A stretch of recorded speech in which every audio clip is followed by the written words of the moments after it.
আমার নবী করিম সাল্লাল্লাহু আলাইহি সাল্লাম যখন ওফাত হলেন, তখন আব্বাস এবং সুফিয়ান নামে দুই ব্যক্তি বলেছিলেন হযরত আলীকে খলিফা নিযুক্ত করা হোক, কিন্তু আলীকে 4 নম্বরে খলিফা পদে ঘোষণা করা হয়েছিল।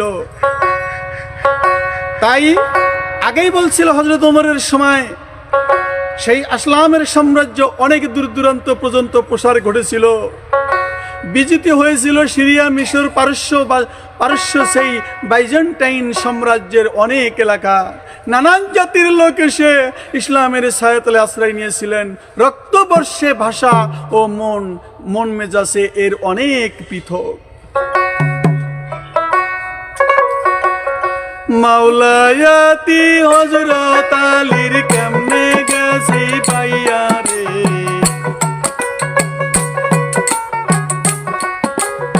আমি তোমার পিহিরিতেই মজিয়া, আমি দয়ালের পিহিরিতেই মজিয়া।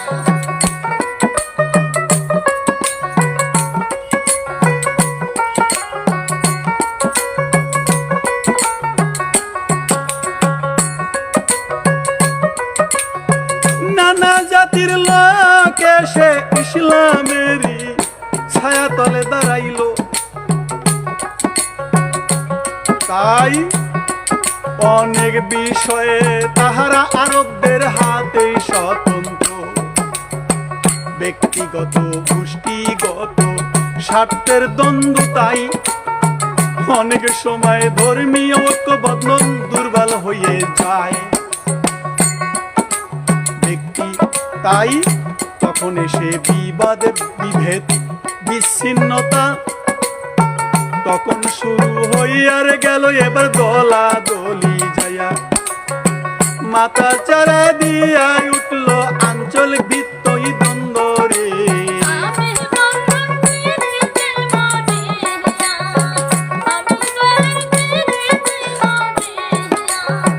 তখন হযরত উসমান গনির খেলাফতের শেষের দিকের অবস্থা এমনই দাঁড়িয়েছিল। শোনেন ঘটনা, ইসলামীয় রাষ্ট্র এখন আর শুধু আরব দেশের মধ্যেই সীমিত নাই, বিজিত আরো অনেক দেশ তাহার অঙ্গ রাজ্যের পরিণত হয়। তাই তো দলাদলি মতভেদ শুরু হইল আপনাদের যাই কইয়া রে।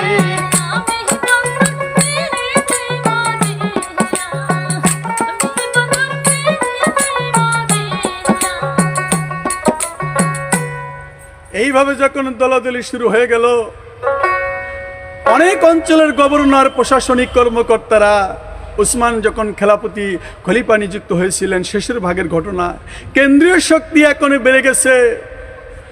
তাই প্রত্যন্ত অঞ্চলে অনেক শক্তি বেড়ে গেছে। ফলে কোনো কারণ নেই, কেন্দ্রীয় শক্তি যদি দুর্বলতা হয়ে শিথিল হয়ে পড়ে, স্বভাবতই অঙ্গরাজ্যগুলোর অবাধ্য হয়ে উঠেছিল। তারা প্রতিষ্ঠিত করেছিল নিজ নিজ প্রাধান্য। ওই সময় হযরত ওসমানের মুসলিম রাষ্ট্রের ব্যবস্থা তাই হয়েছিল। কোরআন শরীফের একটি সর্বসম্মত পাঠ গ্রহণ করে বাক্যগুলো পুড়ে ফেলার ব্যবস্থাও করেছিলেন হযরত ওসমান। আর এই কোরআন শরীফের একটি সর্বসম্মত পাঠ গ্রহণ করে তাদের সেই বাক্যগুলো পুড়ে ফেলার মনস্থ করেছিল। আর কোরআন শরীফ আজও পৃথিবীতে একই অভিন্ন রয়েছে, হযরতে কোনো ভিন্ন হয় না, একই আছে এখনো। ওসমানের মুসলিম জগৎ তাই হযরত ওসমান গণের কাছে চিরঋণী।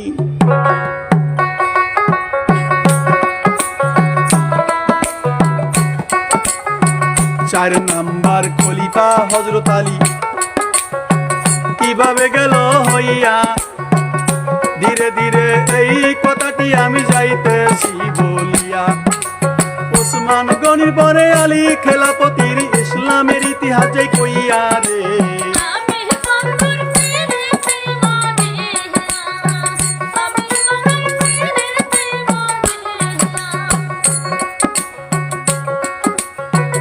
আরে দুরহ কাজটি সমাধান করা হয়েছিল বিশেষ দিয়েই, তাই গঠিত এক উপদেষ্টা কমিটি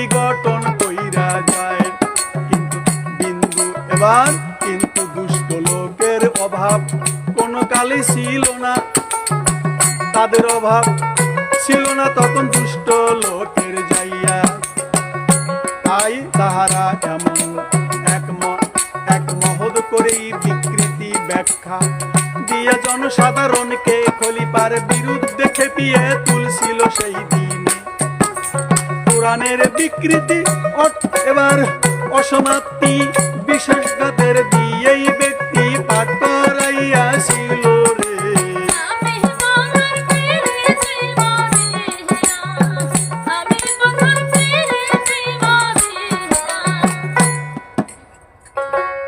আর এই দুরূহ কাজটির সমাধান করা হয়েছিল বিশেষজ্ঞ দিয়ে গঠিত এক উপদেষ্টা কমিটি।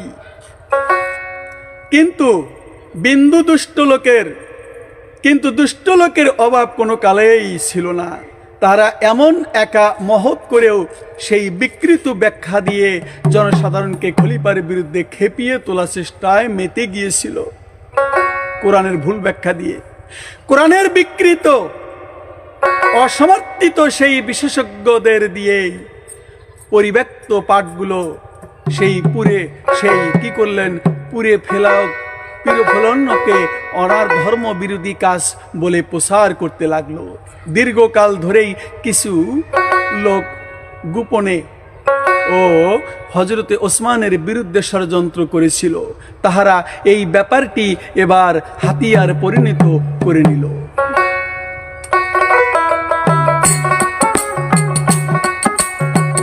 তাহার বিরুদ্ধে এইবার পক্ষপাত আত্মীয় তোষণের অভিযোগ উত্থাপন করিল। কোন শাসনকর্তাকেই বরখাস্তর দাবি উঠল। অত্যাচারে আরো অবিচারের জন্য কিন্তু কোন সন্ধানে এবার প্রমাণিত হইল না সেই দিনে। বিনা কারণে কাউকে বরখাস্ত করতে খলিফা রাজি হলো না রে।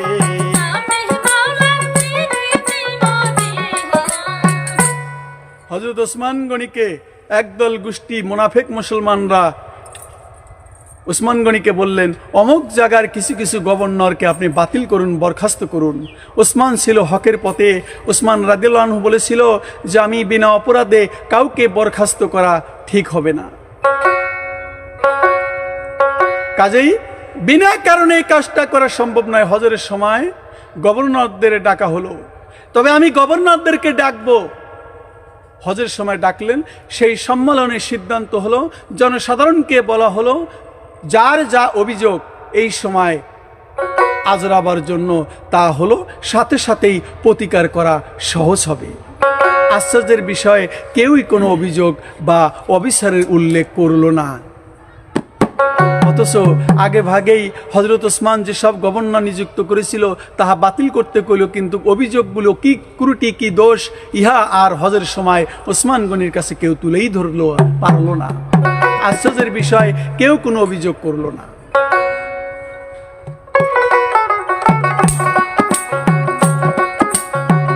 অথচ তলে তলে ষড়যন্ত্র চলিতে লাগিল।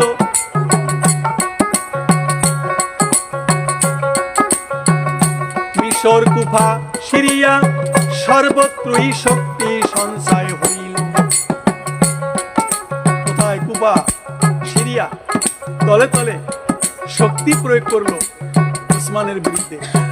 অথচ তার গভর্নর ওসমান জন খলিফা ছিলেন, তেনারই গভর্নর হলেন তারা। এইসব গভর্নর খলিফার অজানা ছিল না তারা রে।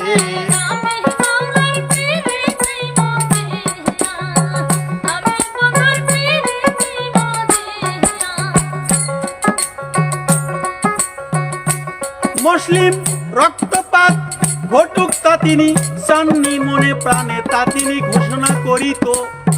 খলিফার জীবন বিপন্ন দেখে সিরিয়ার শাসনকর্তা মাবিয়া তাকে একদল দেহরক্ষী রাখিয়া পরামর্শ দিয়া ছিলেন এবার ওসমান গনিকেই যাইয়া বলেছিলেন, না হয় তাহার সাথে দামেস্ক চলে যেতেই হবে, নইলে এই বিপদ দুরূহ থেকে বাঁচতেই যে হবে। আমিরে মাবিয়া সিরিয়ার দেহরক্ষী রাখার পরামর্শ দিলেন হযরত ওসমান গনিকে। বলেছিলেন না হয় তাহার সাথে দামেস্কে চলে যেতে। আমিরে মাবিয়া বলেছিল, ওসমান না হয় আমার সঙ্গে দামেস্কে চলে যাও। হযরত ওসমান এই প্রস্তাব নাকচ করেছিলেন, এই বলে যে নিজের প্রাণ বাঁচানোর জন্য সাধারণ অমানত রাষ্ট্রীয় ঘোষণা, রাষ্ট্রীয় ঘোষক হতে অর্থ ব্যয় করে দেহরক্ষী নিযুক্ত করতে আমি নারাজ। এখনকার রাজা বাদশারা তো দেহরক্ষী নিযুক্ত করে বেতন দেয়। আর ওসমান গনি মাবিয়াকে বলেছিল, আমার দেহরক্ষীর জন্য বেতন ভাতা দিব রাষ্ট্রীয়, এটা আমি করব না। নিজের রক্ষার জন্য আমাকে আল্লাহ পাক রক্ষা করিবেন। পবিত্র ভূমিতে রাসূলুল্লাহ সাল্লাল্লাহু আলাইহি সাল্লামের দেহ বিশেষ সাহিত্য সেই স্থান হতে আমি এক কদমও নড়ব না। বিদ্রোহী মুসলমান বিদ্রোহীদের বিরুদ্ধে কিছুমাত্র কঠোর ব্যবস্থা তিনি গ্রহণ করলেন না।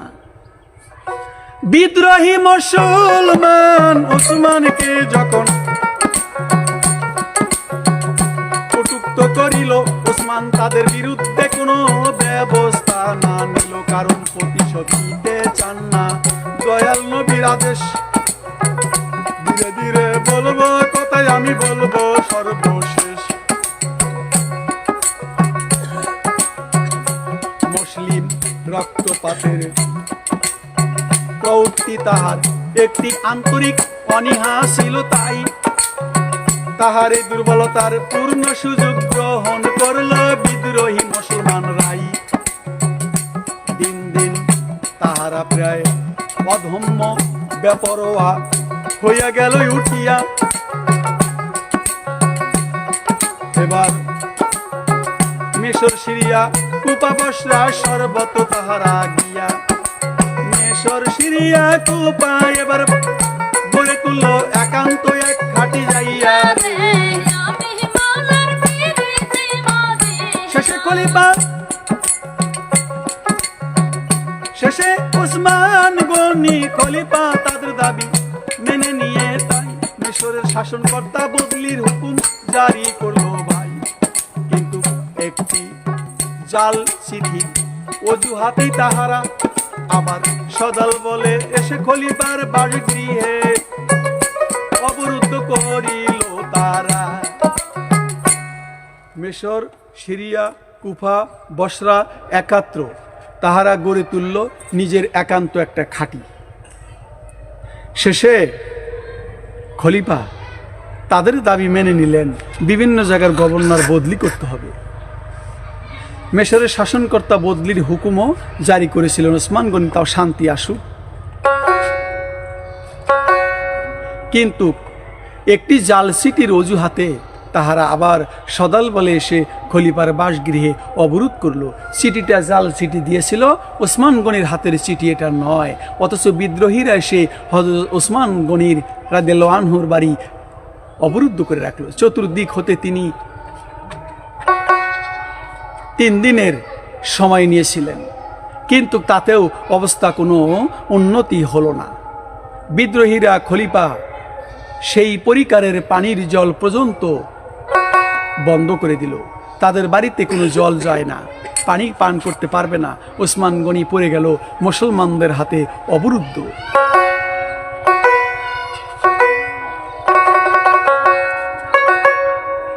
তাই বিদ্রোহীরা খলিফা পরীক্ষারের যে কূপটা নিজের টাকা দিয়ে নিয়েছিল মুসলমানদের জন্য, আজ তারাই তার পানি বন্ধ করে দিল। এই কেমন ব্যাপার? এই কি ইসলামের নীতি? পরিবারের সব পানির জন্য তারা অনাহারে থাকতে শুরু করল। এইভাবে হযরত ওসমান গনির বাড়িতে অবরুদ্ধ করে রাখলো, পানির ব্যবস্থা, যোগাযোগ বন্ধ। তখন মদিনার খলিফার অনুগত্য কোনো সৈন্যবাহিনী ছিল না, তাই অধিকাংশ সৈন্যই হজ করে ফিরে আসেনি এখনো।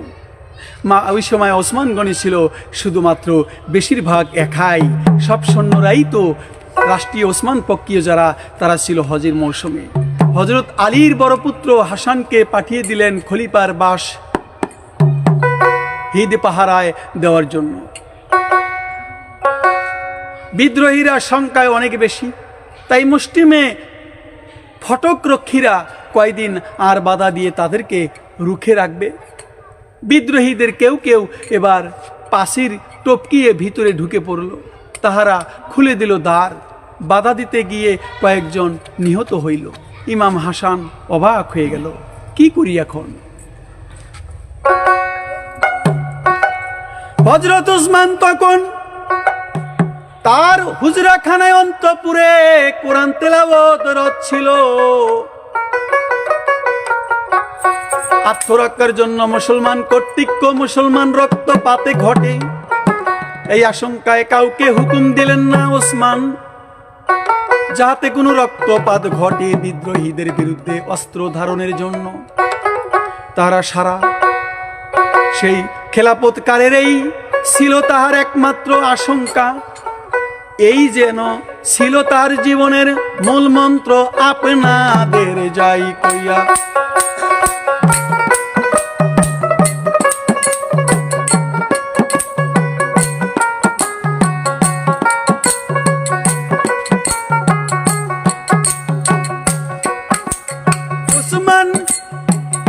ওসমান গনির স্ত্রী একলা এলা তাহারদের আড়াল দিয়ে স্বামীকে বাঁচাইতে চেয়েছিলেন। ওসমান গনির এক স্ত্রী, সে শত্রু তলোয়ারের আঘাতে তাহার হাতের কয়েকটি আঙ্গুল গেল কাটিয়া। বৃদ্ধ খলিফার রক্তে ভিজে গেল কোরআনের খোলা পাতা। ভয়ে ঘৃণার আতঙ্কে সারা মদিনাবাসী যেন থরথর করে কাঁপতে লাগলো। নগর এখন বিদ্রোহীদের হাতে এমন কি মসজিদের পবিত্র মেম্বরে দাঁড়িয়েছিল। তাহারাই পাঠ করতে লাগলো খুতবা পাঠ করতে লাগলো। নামাজে ইমামতি করলো বিদ্রোহীরাই। কুফা, বসরা, সিরিয়া, মিশর সর্বত্র বিদ্রোহ ও বিশৃঙ্খলা মাথাচাড়া দিয়ে উঠছে। এরা কোন মুসলমান যারা ওসমান গনির বাড়ি অবরুদ্ধ করে রাখলো? তারাই আবার নামাজ পড়লো, খুতবাও দিল।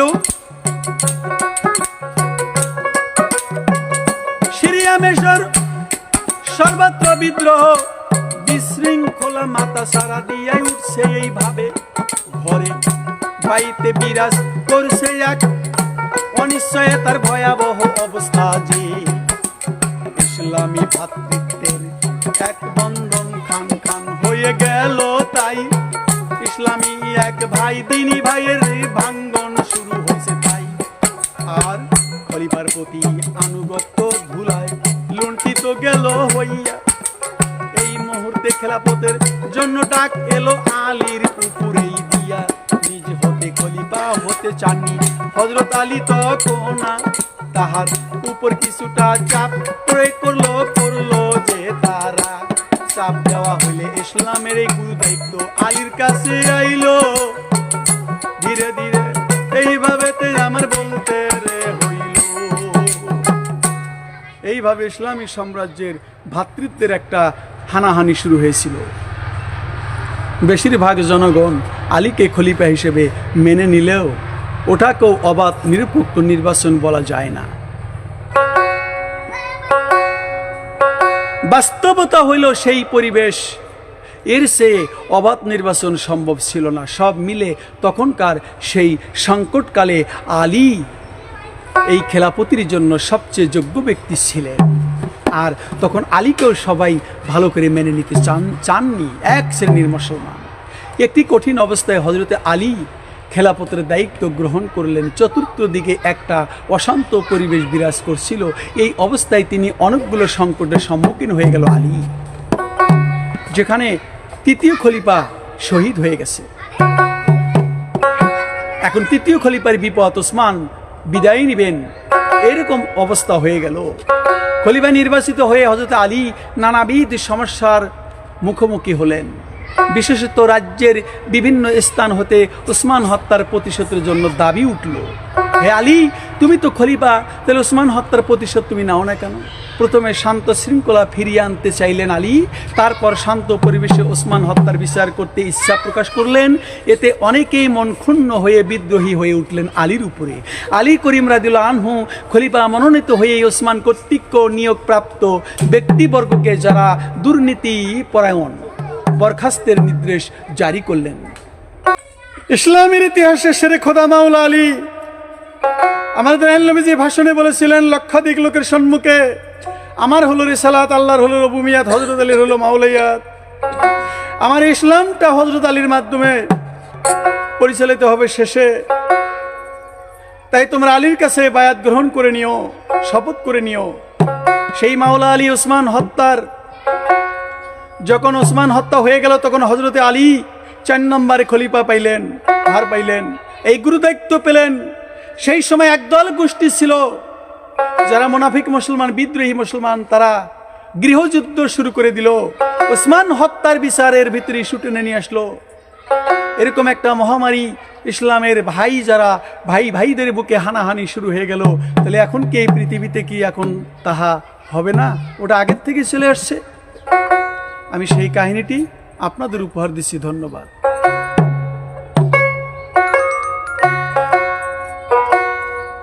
হযরত আলী খেলাফতি যখন পাইয়াছিল, ঘরে ঘরে গৃহযুদ্ধ শুরু হইয়া গেল।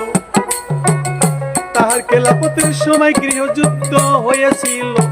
বারবার বলতেছি গো, ওরে আলী মাওলায়াতি পাইয়া।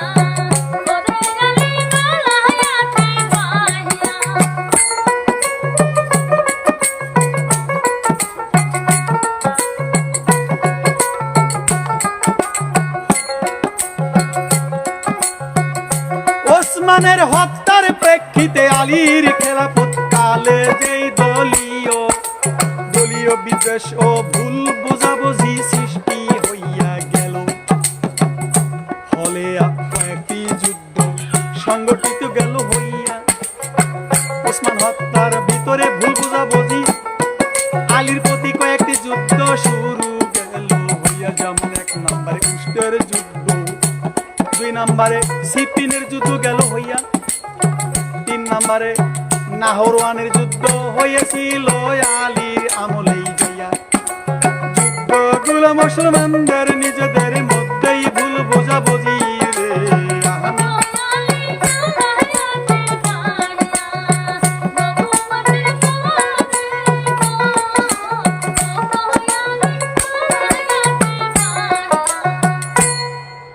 তাই মুসলমানদের নিজেদের ভুল বোঝাবুঝির মাধ্যমে সৃষ্টি হয়ে যায়, যা ইসলামের ঐক্য সংহিত ক্ষুণ্ণ করে।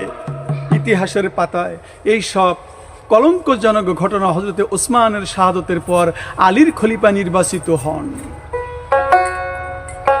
খলিফা নির্বাচিত হয়ে গেল হযরত আলী। তাহার খলিফা নির্বাচিত হওয়ার ব্যাপারে হযরত তালহা এবং অন্যান্য যারা ব্যক্তিবর্গ ছিল, তারা বায়াত নিয়ে একটা মতনৈক্য দেখা দিল। তাই তালহা জুবায়ের সক্রিয় অংশ ছিল অধিক। বিভিন্ন বর্ণনায় হযরতে আলীর নির্বাচন সম্পর্কে আলোকপাত করা হয়েছে। তারিখ তবরিতে উল্লেখ করেছে ওসমান শাহাদতের সময় হযরত আলী বাজারে ছিলেন। ওসমান যখন হত্যা হয় হিজরি 35 সনের 18 জিলহজে রয় শনিবার বাজারের লোকেরা তাকে পরিবেষ্টন করে রেখেছিল। তাই তিনি বনি ওমরের ঘরে গিয়া দরজা বন্ধ করিয়াই হযরত তালহা হযরত জুবাইর বহু চেষ্টা করিয়া ঘরের ভিতর প্রবেশ করেন এবং আলীর হাতে বায়াত গেল হইয়া। ইবনে আশির এই উল্লেখ রয়েছে, আপনাদের যাই কইয়া ধীরে ধীরে সঠিক কথা গো আল্লাহ হাদিসে যায় রয়ারে।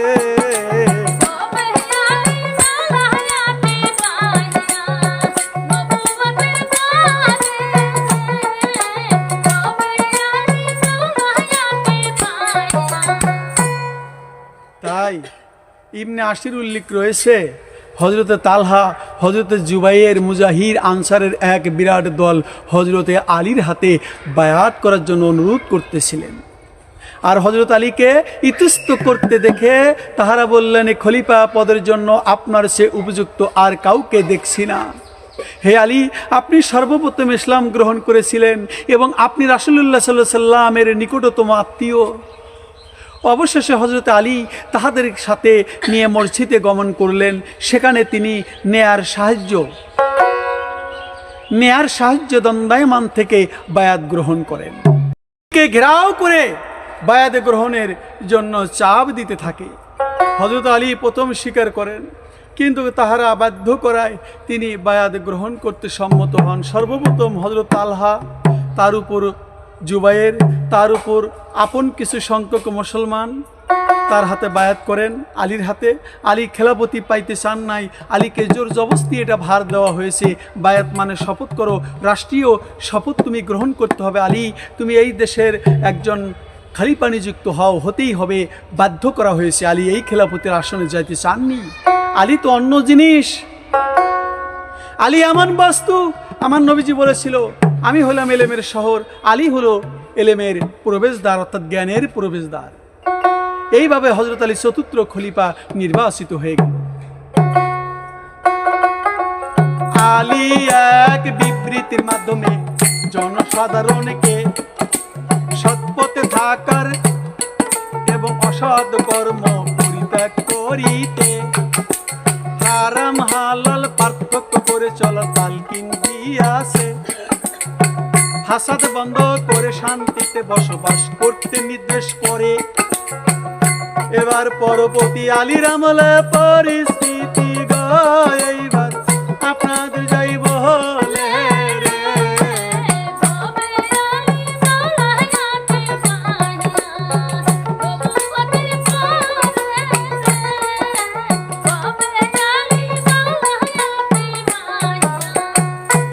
হযরত আলী বা খলিফা পদে নির্বাচিত হওয়ার পর সর্বপ্রথম তিনি ওসমান গনির হত্যাকারীদের খোঁজ করতে থাকেন। দিনী ভাই, ওসমান গনির হত্যাকারীকে, কিন্তু এ কাজে তিনি বহু প্রচেষ্টা চালিয়েও হত্যাকারীকে খোঁজ করেন, কিন্তু এ কাজে তিনি বহু চেষ্টাও চালিয়েও হত্যাকারীদের কোনো সন্ধান পেলেন না। কারণ স্বয়ং ওসমানের স্ত্রী হজরতে লায়লা শাহাদতের সময় ঘটনাস্থলে উপস্থিত ছিলেন এবং তিনি হজরতে ওসমানকে রক্ষা করার চেষ্টাও করেছিলেন। এমনকি এই চেষ্টায় তাহার আঙ্গুল কেটে গিয়েছিল, অথচ তিনি হত্যার নাম অথবা কোনো চিহ্ন কিংবা হুরিয়া বর্ণনা করিতে পারেন নাই।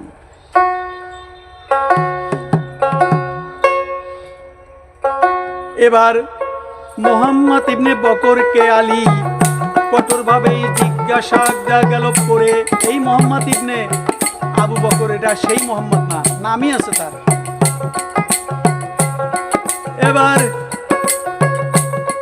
সেই মোহাম্মদ ইবনে আবু বকর কসম খেয়ে বলল, ওসমান হত্যার শাহাদতের সাথে আমার কোনো সম্পর্ক নাই গো আলী, তোমায় বলি ভালো রে।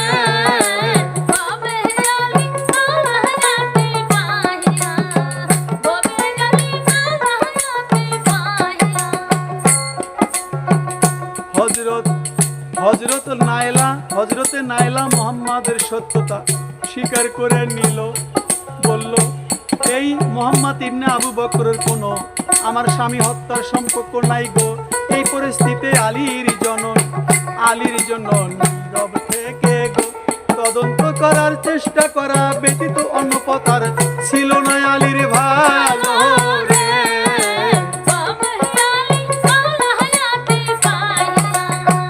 অবশ্য মোহাম্মদ ইবনে আবু বকর সম্পর্কে তা সাব্যস্ত হয়েছিল যে তিনি প্রথমে হজরত ওসমানের ঘরে প্রবেশ করে তার পিতা সিদ্দিককে আকবরের নাম শোনা মাত্রই তিনি হজরত ওসমানকে ছেড়ে দিয়ে ঘরের বের হয়ে যান।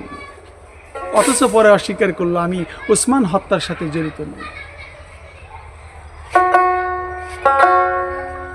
আর এতটুকুর জন্য এক ব্যক্তিকেও হত্যাকারী অবহিত করে তাহাকে দণ্ডিত করা হযরতে আলীর একজন মুফতি পক্ষে মোটেই সম্ভব নয়, যেহেতু অস্বীকার করতেছে আর ওসমান গনির এক স্ত্রী বলেছে হত্যার সাথে তিনি জড়িত নাই। হযরত আলী প্রথম হইতেই উপলব্ধি করেছিল বনু উমাইয়ারা স্বার্থ নিশে উচ্চ পদস্থ কর্মচারীদের বিশৃঙ্খলা দরুন এই খেলাপথ ভালো ইসলামিয়া এই গুরুতর পরিস্থিতির সম্মুখীন হইছে এবার উমাইয়ার কারণ।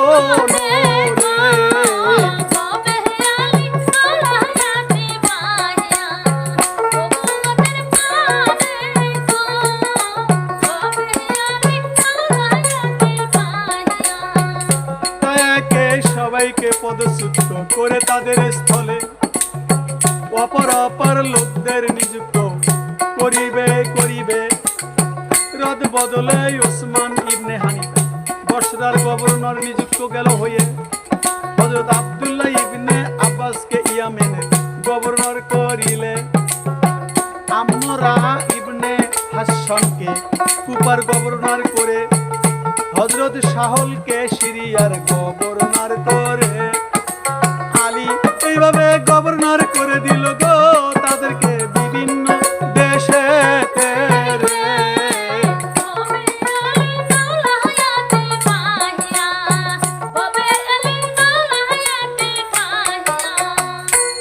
এইভাবে আলী বিভিন্ন জনকে গভর্নর করে দিল। হযরত শাহল রাদিয়াল্লাহু আনহু সিরিয়ার উদ্দেশ্যে রওনা হয়ে গেল আলীর খেলাফত আমলে। কিন্তু তবুক পর্যন্ত পৌঁছার পর হযরত আমিরে মাবিয়া 9 রবিউলের সেই 9 লোকেরা তাহাকে বাধা প্রদান করলো আমিরে মাবিয়া সহ।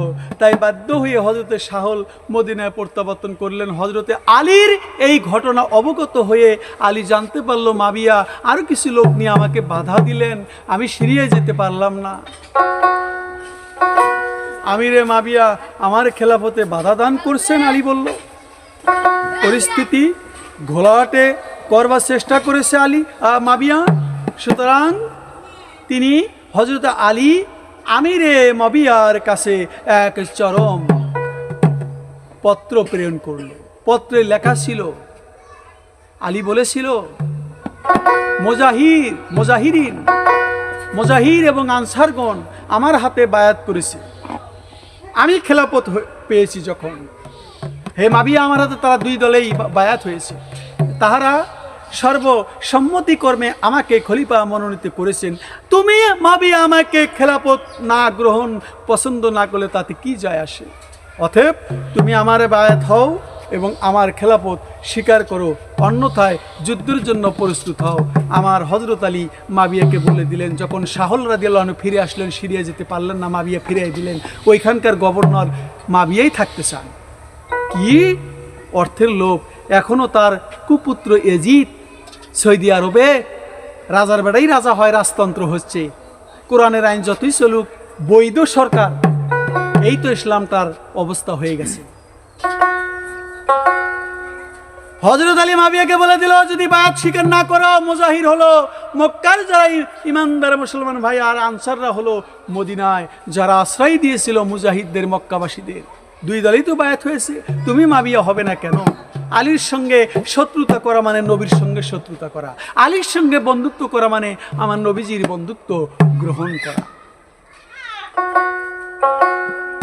ভাই সাহেব, আলী বলল, সিরিয়ায় আমি 50,000 মানুষকে এমন তো অবস্থায় রেখে এসেছি, তাদের সম্মুখে ওসমানের রক্ত মাখা জামায় রয়েছে এবং তাদের চক্ষু দিয়ে অশ্রু ধারা ঝরিয়া যায়। তাহারা প্রতিজ্ঞা করছে যে যতক্ষণ ওসমান হত্যার প্রতিশোধ লওয়া হবে না, ততক্ষণ পর্যন্ত তলোয়ার কুশ বন্ধ আর করবে না রে।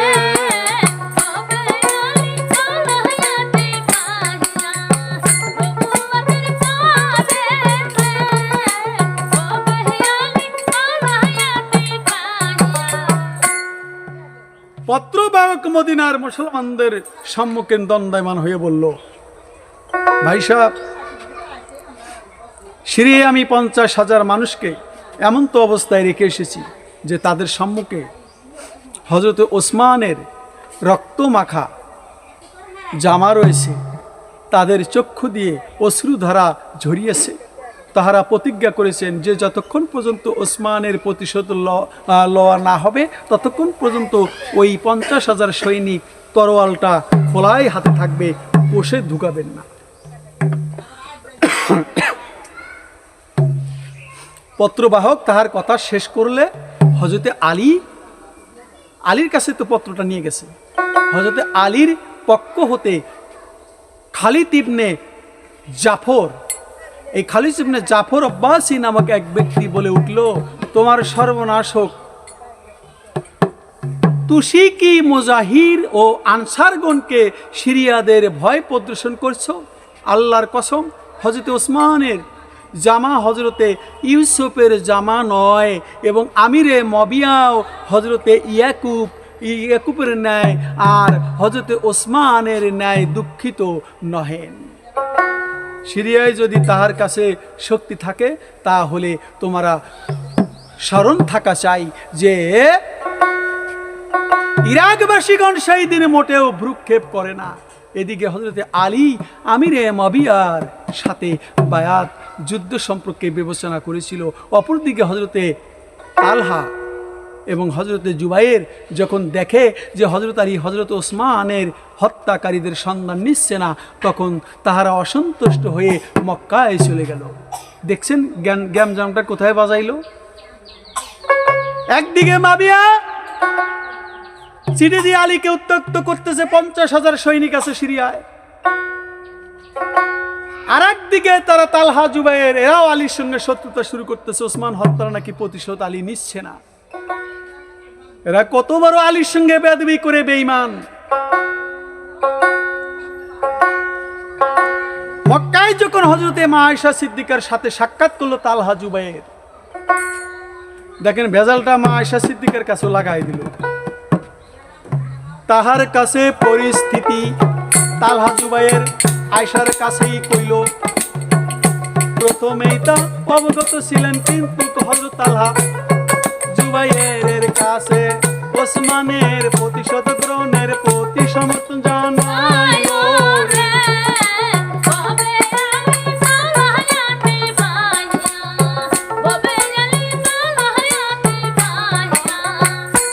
যখনই তালহা জুবাইর মা আয়েশা সিদ্দিকা রাদিয়াল্লাহু আনহাকে বললেন ওসমান হত্যার প্রতিশোধ নিচ্ছে না, তখন মা আয়েশা কিছুক্ষণ অপেক্ষা থেকে আবার তখন সে ধীরে ধীরে ওসমানের প্রতিশোধ গ্রহণের প্রতি সমর্থন জানালেন। মা আয়েশা বলল, তালহা জুবাইর, ওসমান হত্যার প্রতিশোধ যদি আলী না নেয়, বিচার না করে, যেহেতু আলী খলিফা, তাহলে এটা আমাদের ব্যবস্থা নিতে হবে।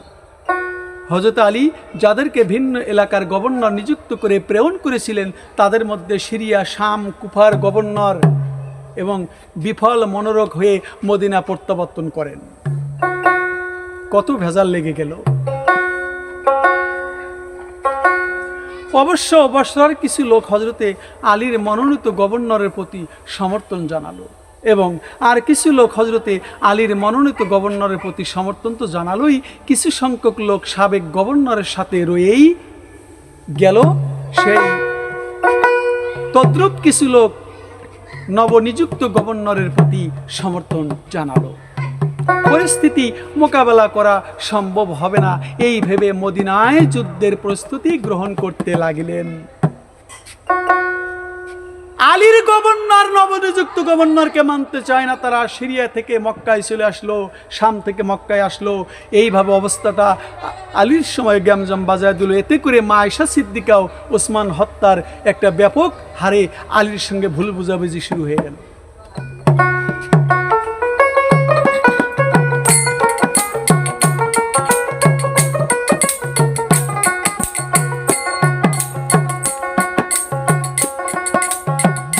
ফাসাদ বিদ্রোহের পরিচালক নেতা মারওয়ান ইবনে আহকাম তখন মক্কায় ছিলেন। যে যখন আমিরে মাবিয়ার সমর্থকদের বিরাট দল সাথে ছিল, তখন তাহারা সবাই আয়েশাকে আলীর বিরুদ্ধে উত্তেজিত করছিল। তখন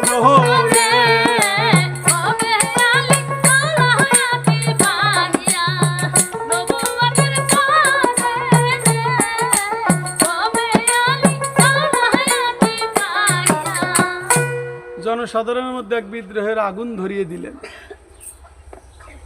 আহারে, হযরত আলীর বিরুদ্ধে একদল লোকযুদ্ধ বাজায় দেওয়ার ব্যবস্থা করলো মা আয়েশাকে দিয়ে। বসরা ইয়ামেনের পদচ্যুত এবং অপসারিত গভর্নর দ্বয় মক্কায় আগমন করে বিদ্রোহীদের সাথে সম্মিলিতভাবে কাজ করে।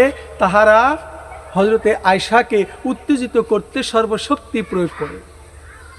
যারা পুরানো গভর্নর ছিল, আলীর নবনির্বাচিত গভর্নর যারা হয়ে গেল, আর যারা পুরানো ছিল এরাও ভুল বোঝাবুঝি করলো, করে আয়েশার সঙ্গে বিদ্রোহীদের সঙ্গে এক বিদ্রোহী গোষ্ঠী মা আয়েশার সঙ্গে জড়িত হয়ে গেল। অজস্রহ টাকা পয়সা এবং অসংখ্য সৈন্য সংগ্রহ করে তাহারা হযরতে মা আয়েশার খেদমতে পেশ করে তাহাকে এক কথায় সম্মত করে যে তিনি মক্কা হতে বসরায় গমন করবেন। সেখানে হতে হযরত তালহার সমর্থকদের সাথে নিয়ে মদিনার অভিমুখে রওনা হইলেন বাইরে। হযরত ওসমানের হত্যাকারীদের এবার শাস্তি প্রদান করিবেন আয়েশা, এই লোক লইয়া মদিনায় চইলাছে রে।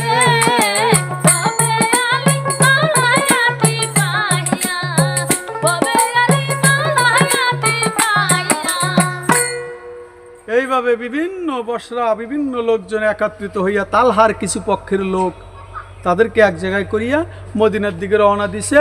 ওসমান হত্যার প্রতিশোধ নেবে। আলী তো খলিফার পদে রাষ্ট্রীয় ভার নিয়েছেন, তাহলে তারাই বিচার করতে চায়, আলীকে সুযোগ, আলী নাকি বিচার করবেন না। এগুলা ভুল বুঝাবুঝি শুরু হয়ে গেল। মা আয়েশা সিদ্দিকা জিজ্ঞেস করলেন, এই স্থানের নাম কি? কেউ উত্তর দিল, কেউ উত্তর দিতে পারলো না। পরের ভিডিওতে বলবো আসল ঘটনা। আজকের মতো